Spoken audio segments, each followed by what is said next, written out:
ये तो रिवायत बना दी है भारतीय जनता पार्टी ने। बिना तथ्यों के आते हैं, बिना तर्क की बात करते हैं, जोर से बोलकर सत्ता पक्ष को दबाने की कोशिश करते हैं। और हम उनकी बात सुनते हैं, उनका आदर करते हैं, लेकिन कुछ फैक्ट्स होने चाहिए। भारतीय जनता पार्टी हिमाचल विरोधी भाजपा क्यों है, मैं पूछ रहा हूँ। 2023-24 में आपदा के समय चर्चा के लिए ये आए और वॉकआउट किया। उस समय आपदा प्रभावित परिवारों के साथ खड़े नहीं हुए। तो इसमें क्या हिमाचल विरोधी भाजपा नहीं है? फिर इस प्रदेश के लोकतंत्र को छीनने की किसी पार्टी ने कोशिश की तो कौन सी पार्टी है? वो भारतीय जनता पार्टी है। और उसने लोकतंत्र को छीनने की कोशिश की। और यहाँ बड़े साफ सुथरे बन रहे हैं। और उनके नेता कैसे बोल रहे हैं, उनके नेता कैसे बोल रहे हैं और बड़े खुशी होकर बोल रहे हैं कि आगे जी, वो आगे जी। वो भी उन्होंने हिमाचल विरोधी बात की। आरडीजी बंद हुई, आपके सामने आरडीजी पर चर्चा हुई। मैंने मुख्यमंत्री के तौर पर उससे कहा कि मैं आपके नेतृत्व में चलने को तैयार हूँ। इतनी हिम्मत नहीं हुई इनकी कि किसी प्रदेश के कांग्रेस सरकार का मुख्यमंत्री जी ये बोल रहे हैं कि हम विपक्ष के नेता के नेतृत्व में प्रदेश के अधिकारों के लिए, हित के लिए जाने को तैयार है। ये गिन नहीं गए, ये कहा कि मैं अकेले जाकर आऊँ। मुख्यमंत्री ने सही कहा कि अगर आप अकेले गए तो कोई चिट्ठी लिखी होगी, कोई चिट्ठी नहीं लिखी। अब आज के बाद जब चिट्ठी देंगे तो वो फेक होगी, क्योंकि इनके पास कोई चिट्ठी नहीं है। प्रदेश में आर्थिक समृद्धि की दिशा में हमारी सरकार ने जो 3 साल में ऐतिहासिक फैसले किए, उन ऐतिहासिक फैसलों से प्रदेश आत्मनिर्भरता की ओर बढ़ रहा है। कोई कल्पना कर सकता था कि जिस प्रदेश में 2020-21 में 1,73,000 पर कैपिटा इनकम थी, हमारे 3 साल में आर्थिक सर्वेक्षण की रिपोर्ट में हमने 1,10,000 बढ़ाया, 2,83,000 पर कैपिटा इनकम होगी। ये आर्थिक सुधारों का ही परिणाम है कि इतिहास में इतनी कभी भी पर कैपिटा इनकम नहीं बढ़ी।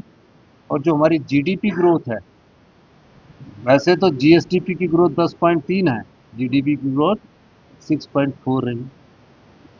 एजुकेशन और हेल्थ सिस्टम को जितना ज़्यादा हमने बदलाव किया है, वो प्रदेश के जनता को देख के, प्रदेश के किसानों को देख के, प्रदेश के मजदूरों को देख के, प्रदेश के कर्मचारियों को देख के, प्रदेश के आम लोगों को देखकर हमने बदलाव किया। सरकार की सोच ने बदलाव किया, उनकी भावनाओं को समझा। और जब सरकार जनता की भावनाओं को समझकर, किसान की भावनाओं को समझकर, महिलाओं के सम्मान की भावनाओं को समझकर, युवाओं को रोजगार के अवसर प्रदान को समझकर, मजदूर की आवाज़ को सुनकर योजनाएं बनाती है, उसे व्यवस्था परिवर्तन कहते हैं। धन्यवाद। सर आप ये गरीब थी और प्रदेश की जनता के लिए हितकारी काम कर रहे हैं। जो प्रदेश की संपदा लुटा दी जाती थी, जो प्रदेश का धन लुटा दिया जाता था।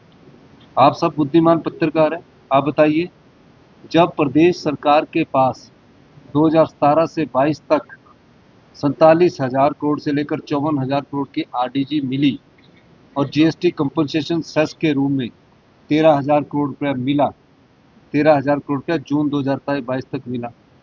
अगर ये गवर्नेंस के अच्छे मॉडल को आगे चलाते, अच्छे शासन के लिए अच्छे प्रशासन के मॉडल को चलाते, उस समय हमारे प्रदेश पर 2017-18 में कर्ज 48,000 करोड़ रुपये था। ये 70,000 करोड़ में से अगर पूरा कर्ज भी माफ़ कर सकते थे। हमें 17,000 करोड़ रुपये मिला। हम कर्मचारियों को डीए भी दे रहे हैं, हम कर्मचारियों का एरियर भी दे रहे हैं, हम मेडिकल कॉलेज में रोबोटिक सर्जरी से लेकर हाई एंड मेडिकल टेक्नोलॉजी भी दे रहे हैं, हम शिक्षा के क्षेत्र में सीबीएसई स्कूल भी ला रहे हैं, हम दूध के मूल्य में ऐतिहासिक वृद्धि भी कर रहे हैं, हम रोजगार के अवसर रोज राज्य चयन योग से निकाल रहे हैं। तो किस प्रकार की सरकार ये चलाते रहे? ये इन्होंने अपने ठेकेदार मित्रों के लिए 1,000 करोड़ की बिल्डिंगें खाली की है। ये प्रदेश की संपदा को लुटाया है। कस्टमाइज पैकेज के रूप में 5,000 बीघा 1 करोड़ रुपए में दे दी गई और 3 रुपये यूनिट के हिसाब से बिजली भी कर दी गई। धन्यवाद। पावर प्रोजेक्टों को की भी बात की, इसके अलावा इंडस्ट्रियल डीजल को भी बढ़ाया। अभी मुझे आपसे पता लगा, इसकी मुझे जानकारी नहीं है, लेकिन जिस प्रकार का पेट्रोल के दाम बढ़ाए हैं, उस पर हमारी सरकार पहाड़ी क्षेत्र में रहकर विरोध करती है कि हमारे पास तो संसाधन बहुत कम है। ये बेतुकी बातें करते हैं तो इसको कोई जवाब नहीं, हमने मांग तो लिया। सर कोई ऐसी बात सर नहीं। आपने 25 तारीख को लाएंगे, या तो अपनी सदस्यता रद्द कर देंगे, कागज लेके आ जाएंगे। सर आपने वो हाइपोथेटिकली अब वो विमल नेगी के मामले में पेखू वाला का बहुत है, ये दो ना कागज वहाँ। हमारी सरकार ने विमल नेगी के परिवार के साथ न्याय किया था। जगत सिंह नेगी जी ने उनको सस्पेंड भी करवाया था और उनके खिलाफ इंक्वायरी ऑर्डर भी करवाई। अब सीबीआई है, दो उनको जाके, एक सीबीआई इनकी, ईडी इनकी। तो ऐसे मैं तभी तो बोल रहा हूँ कि ये लोग किस बात पर आके आगे करते हैं। आपने और प्रोजेक्टों पर आप देखो पेशेंस लेवल, हुआ क्या? 5 बार माननीय विपक्ष के नेता ने पूछा हुआ क्या, फिर हमने हुआ क्या वो बता दिया।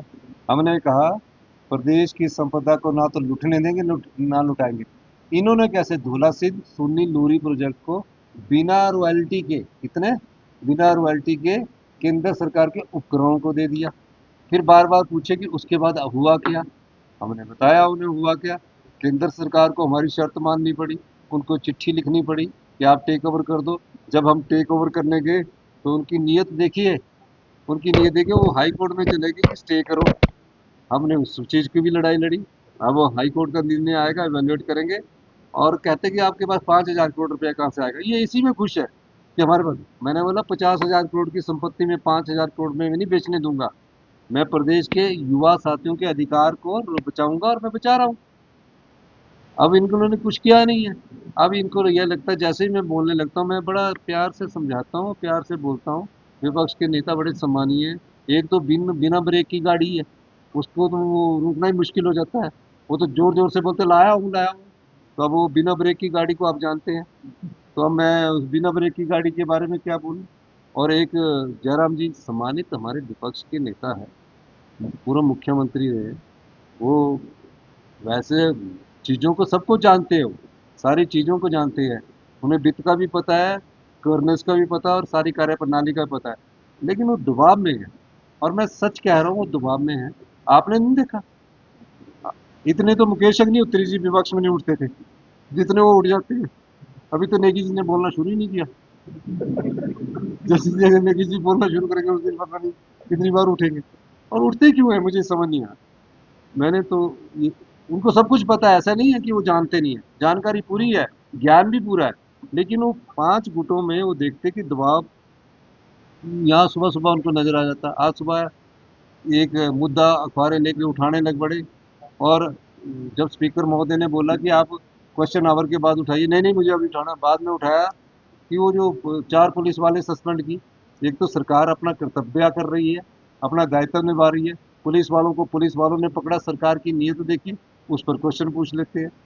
पता नहीं आजकल भारतीय जनता पार्टी 5 गुटों में बटी हुई किस दिशा में जा रही है। एक तो सेंटर का बहुत दबाव, दूसरा बिके हुए जो हमारे यहाँ से गए हुए उनका बहुत दबाव है, तीसरा ये वो लोग हैं जो इनके 5 गुटों में, ये सुबह ऐसे एक ऐसे गुट का देख लेते तो सोचते कि ये गुट कहीं नंबर ना बना दे तो पहले मैं खड़ा होकर बोलूँ।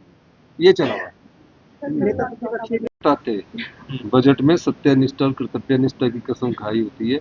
बजट तो किसी को नहीं बताते, ना कोई अधिकारी बताता। बजट कल प्रस्तुत होगा। प्रदेश की जो आरटीजी बंद हुई है, अब आप मुझे बताइए, किसी के 1 लाख में से 20,000 रुपये काट दीजिए तो कैसा बजट होगा? 20,000 कर, अब 20,000 कहाँ से लाने हैं और 20,000 कैसे बढ़ाने हैं? ये सारा इकोनॉमिक्स अर्थशास्त्र है।